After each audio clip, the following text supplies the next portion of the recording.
Bonjour à tous et à toutes, je suis Aline, coach de l'âme et de destinée. Avant de commencer, j'aimerais faire une prière. Excellent Père de grâce, je te prie de disposer les cœurs de tous ceux et celles qui vont m'écouter cet après-midi. Que ta parole, Seigneur, puisse communiquer la révélation, car c'est la révélation de ta parole qui éclaire et qui nous donne de l'intelligence.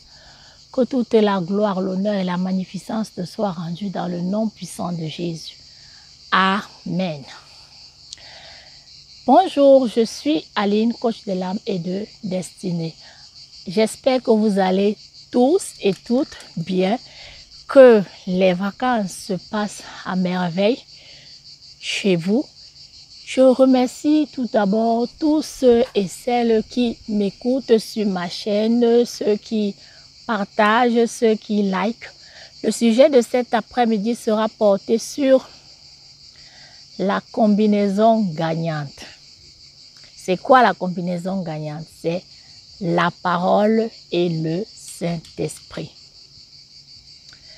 Je voudrais m'inspirer d'un passage dans la Bible, dans le livre de Josué, au chapitre 1er, où Dieu dit, le verset 8, si je ne me trompe, où Dieu dit à Josué, Josué, que ce livre de la loi ne s'éloigne point de ta bouche.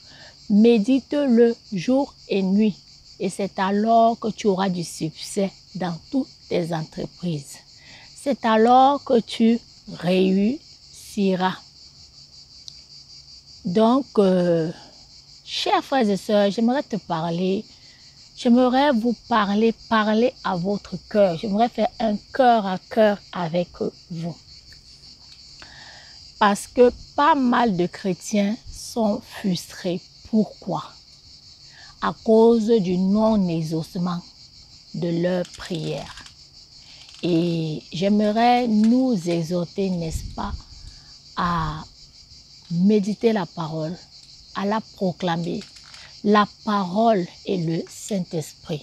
Il y a aussi un autre passage dans le livre, le premier chapitre de la Genèse, qui dit que la terre était informe et vide, mais l'Esprit de Dieu se mouvait au-dessus des eaux. La terre était informe et vide, ça veut dire, ça peut représenter ta situation, ma situation, les moments difficiles que tu traverses. Et l'Esprit de Dieu est là en attente de la parole qui est appropriée à ta situation. D'où je nous exhorte à méditer la parole, à chercher la parole qui convient à la situation dans laquelle nous sommes en train de traverser, à la proclamer. Parce que Dieu ne veille pas sur nos pleurs. Excusez-moi pour les bruits de fond, je suis à l'extérieur. Dieu veille sur sa parole pour l'exécuter, mon frère, ma soeur. Donc tu dois, et la vie chrétienne c'est une vie pratique, elle est pratique. Tu dois vivre ce qui est dans la parole. C'est pas normal que nous ne vivions pas la parole. Parce que Dieu veille sur sa parole pour l'exécuter. Dieu ne veille pas sur nos pleurs. Dieu ne veille pas sur nos plaintes. J'aimerais te parler à toi qui m'écoutes, toi qui me regardes et qui traverse des moments difficiles. J'aimerais parler à ton cœur. Ouvre-moi ton cœur, mon frère, ma soeur. C'est très très important ce que je veux nous communiquer cet après-midi. La parole. Le Saint-Esprit ne fera rien sans la parole. Donc, c'est de ta responsabilité de méditer la parole de Dieu et de l'appliquer dans tes moments difficiles, dans tes situations difficiles.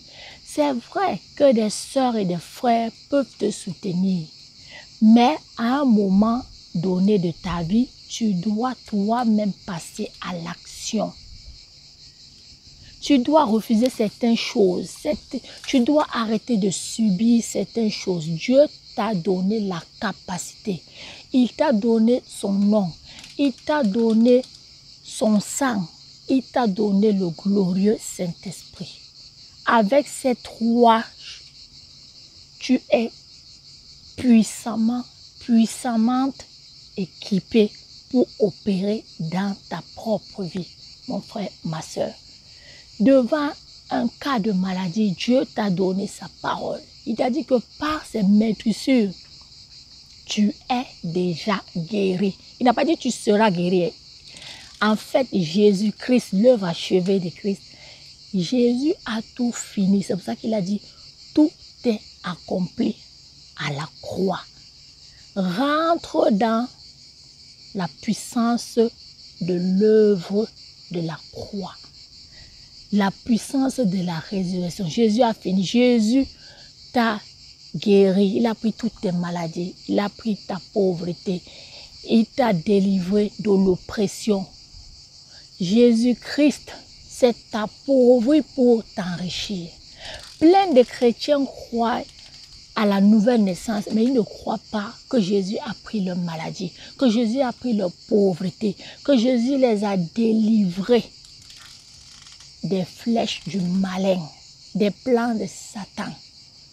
Tu es déjà délivré. Proclame la parole. Jésus lui-même a dit, mon peuple périt faute de connaissance. La connaissance est très importante. Nous le voyons même dans le monde actuel. C'est ceux qui ont la connaissance qui gouvernent. Quand tu es ignorant, tu es esclave de ceux qui ont la connaissance. Mon frère, ma soeur, j'aimerais vraiment parler à ton cœur, à méditer ta parole et à commencer à opérer dans ta propre vie. La vie chrétienne, c'est une vie pratique. Tu dois expérimenter la parole de Dieu. Connaître les versets bibliques, les réciter comme ça là, sans révélation, ne t'apporte rien. Ça crée seulement la frustration en toi. Donc, tu dois apprendre à exercer la parole dans ton propre désert. Il faut que Dieu se révèle à toi dans ta vie personnelle. Quand Dieu se révèle à toi dans ta vie personnelle, cela te booste, t'encourage à aller témoigner, à aller dire aux autres que tu traversais telle situation et tu as vu la main de Dieu. Mais quelqu'un qui n'a pas encore expérimenté la parole de Dieu, il n'a même pas la foi d'aller témoigner. C'est pour ça que deux fois, certains chrétiens reculent. Pourquoi? Parce qu'ils n'ont pas expérimenté la puissance de la parole. C'est très important pour notre marche chrétienne de connaître la parole parce que tout est sur la parole. On dit au commencement était la parole et en elle était la vie dans le livre de Jean. Vous ne pouvez rien faire si vous ne connaissez pas la parole de Dieu. Parce que Dieu lui-même dit qu'il a dit ça à Ésaïe. Ésaïe, je veille sur ma parole pour l'exécuter. Donc, toute situation où tu es confronté, tu dois avoir la parole adaptée à cette situation et tu dois la proclamer. Et le Saint-Esprit, quand tu donnes la parole, le Saint-Esprit se met en action. Mais si tu n'as pas la parole, tu tournes en rond.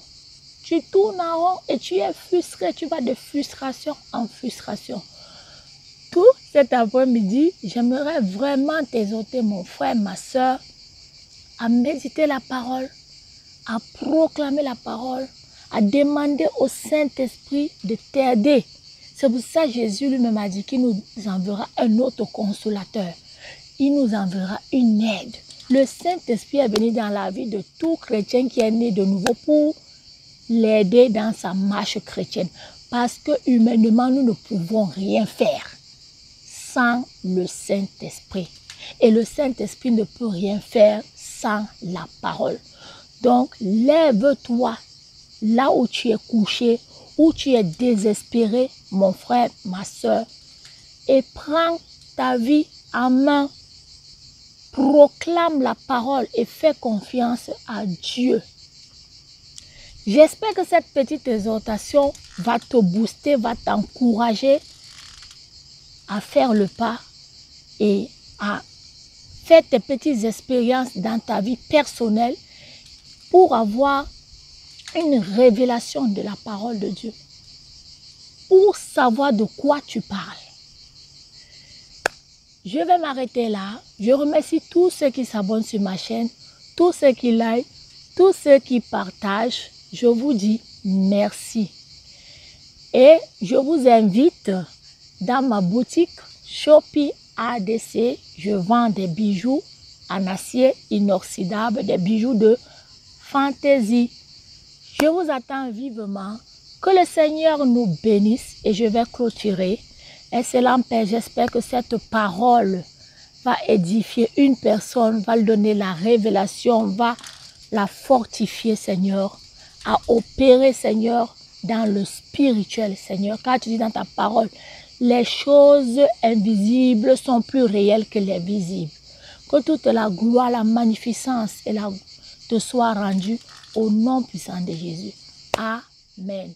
Je vous dis à très bientôt.